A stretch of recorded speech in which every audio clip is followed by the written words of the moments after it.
Hi everyone, I'm Serena Raymond, Director of Content Marketing here at DNSFilter. I'm joined by a group of experts from various departments here at DNSFilter. We have David Alkind and Nick Saunders, and I'll let them introduce themselves. Sure. Hi, everyone. I'm Nick Saunders. I'm a product manager here at DNSFilter. Hi, and I'm David Alkind. I'm the Chief Data Scientist at DNSFilter. All right, and we all attended Black Hat. We experienced the business hall in all of its glory, but most importantly, many briefings spanning a wide array of topics. And we're here to chat about the things that we learned, what we liked, and some thoughts around where Black Hat is going to be next year. So, first of all, I just have to ask, are we all sick of talking about generative AI and large language models yet? That was definitely the big topic. It seems like every third talk was about LLMs or ChatGPT in some way or another. Yeah, absolutely. Even the ones that weren't like directly about something in that area were all commenting on it. Yes. At a certain point, I tried to actively avoid AI, and it still crept into all of the talks I went to. Um, but I understand it's the topic du jour of the moment. We're not going to escape it. But with that being said, David, you actually wrote a blog post about one of your favorite talks at Black Hat, or your absolute favorite talk, and it did have to do with AI, LLM. Um, can you explain a little bit here about what that talk was, why it was your favorite?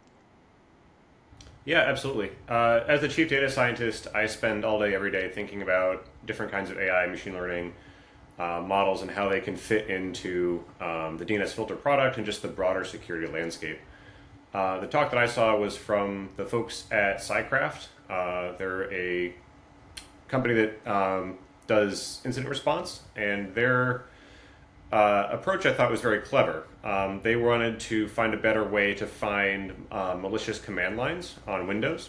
And it turns out that on the Windows command line, there are lots of different ways you can represent a command. So there's obfuscations and things that people will apply, and also that the individual tokens in a command can sometimes be ambiguous.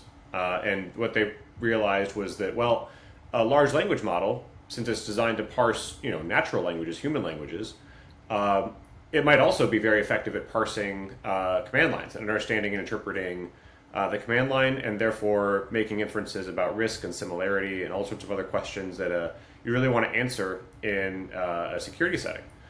So exactly what they did. They built an LLM that was trained to groups together different command lines and disambiguate all the kinds of complexities you can encounter in a real environment. And I think that that's a very, very clever approach, and really leveraging what LLMs are strongest for, which is interpreting languages, and then building that into a larger workflow. And importantly, they didn't use any of the chat stuff, right? They weren't asking ChatGPT, hey, is this command line malicious? No, they were focusing just on interpreting the command line text itself, which I think is very clever. That is really cool. Yeah, that's a very unique, especially compared to some of the other talks that occurred during Black Hat. But Nick, did you have a favorite Black Hat briefing? Speaking of the sort of main topic du jour, I did attend one on LLMs in phishing, which I thought was a pretty interesting application. A lot of the ones were, focusing on how to, identify malware with an LLM, but this one was actually putting it to use to create, pretty convincing looking emails, which is, we know, I think one of the things that we all know, even though maybe they might not be great with facts, we do know they can look pretty convincing in terms of what they can write, and that's pretty going to be really powerful for people that are trying to create bad emails. Yeah, unfortunately, can definitely be put to Yeah, some negative unfortunately. uses. Um, but I do want to back it up a little bit. We dove into talking about briefings, but was this everyone's first time at Black Hat? Second time? I'm curious. It was my first time. Yeah, I had been to RSA a few times before, but this was definitely my first time at Black Cat. So it was definitely a different vibe from those other big shows. This is my first time at Black Hat. I've been to other security industry conferences like Camless, but this is my first time in Vegas. Very cool. And this was my second time, but it kind of felt like the first in terms of going to the briefings and spending a little bit more time there. Um, but did you go in to Black Hat with any expectations of what you'd see? I'm curious, did it live up to expectations? What did you think of the event as a whole compared to what you thought it was going to be? Yeah, for me, I would say I was definitely expecting something a little bit more kind of like renegade or kind of coming into, like the pulse of the community, which is definitely something I did feel. You can kind of get a vibe of what everyone is talking about by just attending these talks, even though people may have different feelings about the actual content. You do get a pulse check kind of what everyone is kind of thinking. So that was interesting. Yeah, I mean, I've been reading about Black Hat coverage, just as part of my usual, um, you know, blog rounds and everything like that. And the thing it was even called out in the keynote, which is the days of spot the Fed are long behind us, and now it works more like an industry trade show focused specifically on building a bridge between hackers and respectable companies that have like finance departments and things like that. So it really felt like very true to form in that respect, where it's yep, we're here to sell security products and we're going to talk about research into security, but these are all with an eye towards implementing and fixing security for the end user. Absolutely. And I think that evolution makes a lot of sense. This was the 26th year of Black Hat. So, and I think at one point Jeff Moss said how many people attended the first few Black Hats, and it was maybe a few hundred people. I don't quite remember. But where we were with the number of people in those keynotes, totally different ball game. Yeah, I heard tens of thousands, like 10, somewhere between 10 and 20 was Seems one like it. number that I heard thrown around. Yeah, Yeah. enormous. Yeah.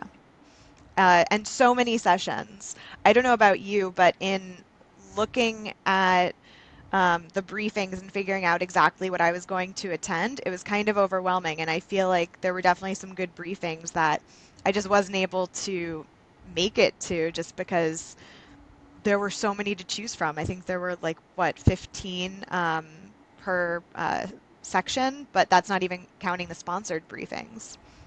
Yeah, and then it used to be that finding the AI machine learning talks, which was my area of interest, would mean I would find three or four, and then have to figure out what I would do, you know.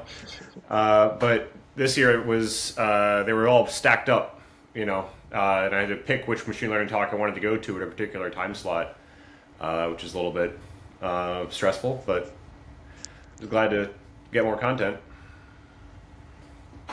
Well, yeah, and it's great Definitely. too that the show has made available all of the talks. So if you kind of go in, you can go online and see the ones that you didn't have a chance to see the first time, which is nice. Absolutely. So obviously we keep talking about AI, LLM. AI was a huge topic at RSA. I think it was even bigger at Black Hat from what I've seen. But any predictions on what you think the new topic will be next year? Will it be a continuation, something different?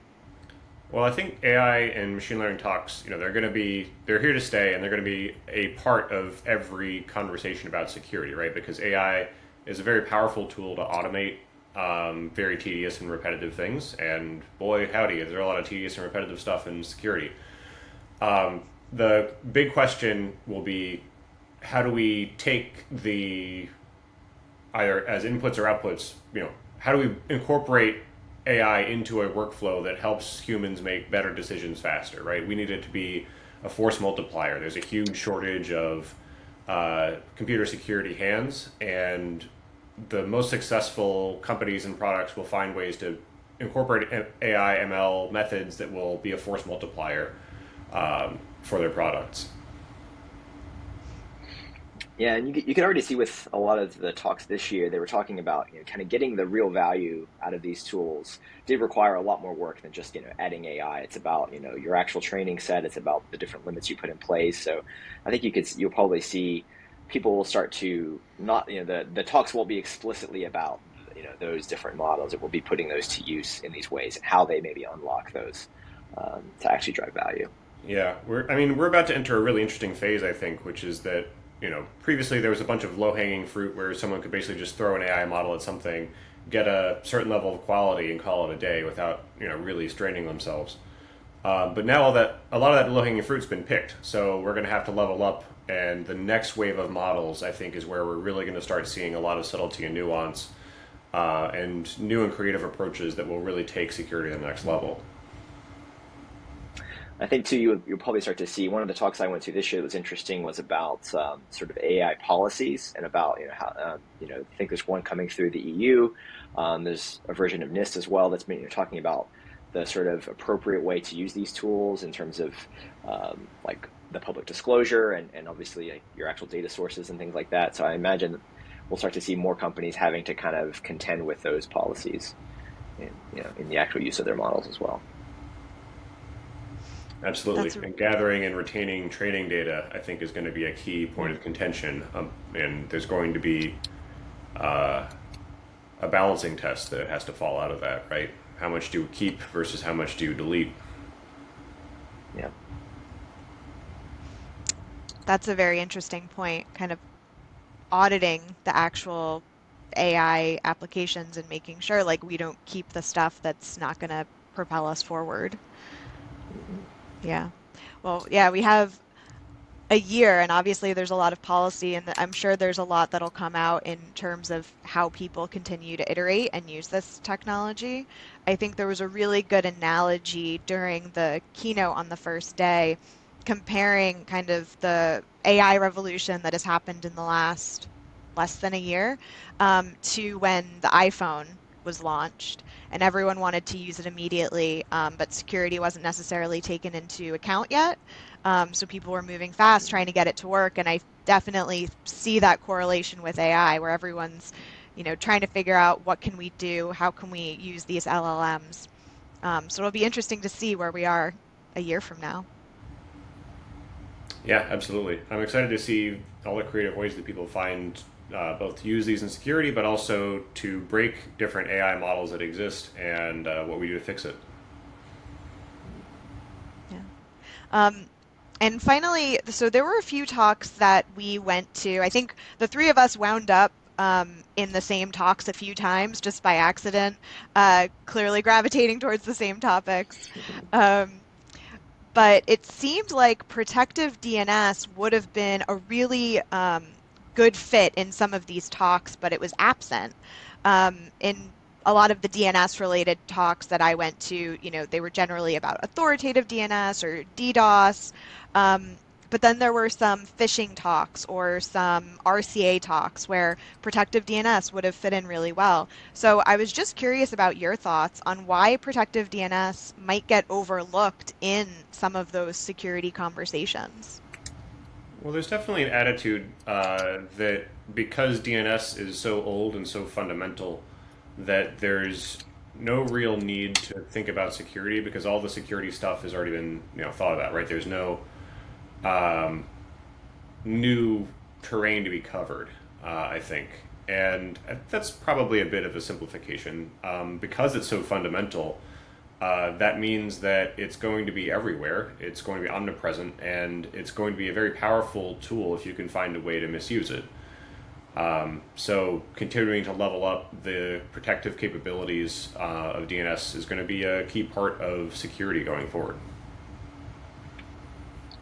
Yeah, I would agree. I mean, I think you could see that it is kind of basically table stakes is kind of how I could see it as well. The reason people aren't bringing it up as an explicit solution is, as David mentioned, has been around for a while, and it's a great fix for a lot of these, or certainly a great thing to have in terms of these different issues we're talking about. Absolutely. Um, yeah, I think also sometimes there's not necessarily a confusion, but a people see maybe they protective DNS, but they think DNS security, they think encryption or things like DNSSEC, um, not necessarily security at the resolver level. And so maybe because they're thinking of those things that exists, nothing to see here, move along. Well, it's Um, definitely part of our job to raise awareness about the different ways that DNS can be protected, right? There's all the privacy components like the encryption and things like that. There's the authentication piece as well. But there's also the filtering component, which is determining which queries are related to malicious activity and how we should handle those. Absolutely. Yeah. No, there's a lot that protective DNS can fit into, and obviously, like I like the term that Nick mentioned, table stakes. It's an absolutely essential part of the security stack, and I think it fits into the larger picture in terms of like, you know, RCA visibility than I more often than I think people realize. Um, All right. Well, thanks for sticking around with me and answering all of my questions. I don't know if you have any other thoughts on Black Hat before we call it a day. Excited for next year, that's for sure. Yeah, bring comfortable shoes. Yes. Yeah. So much walking. Awesome. Well, thank you for your time. This was a fun chat, and I'm really looking forward to next year's Black Hat, whatever the topic will be. Thank you, Serena. All right. Thanks. Thanks.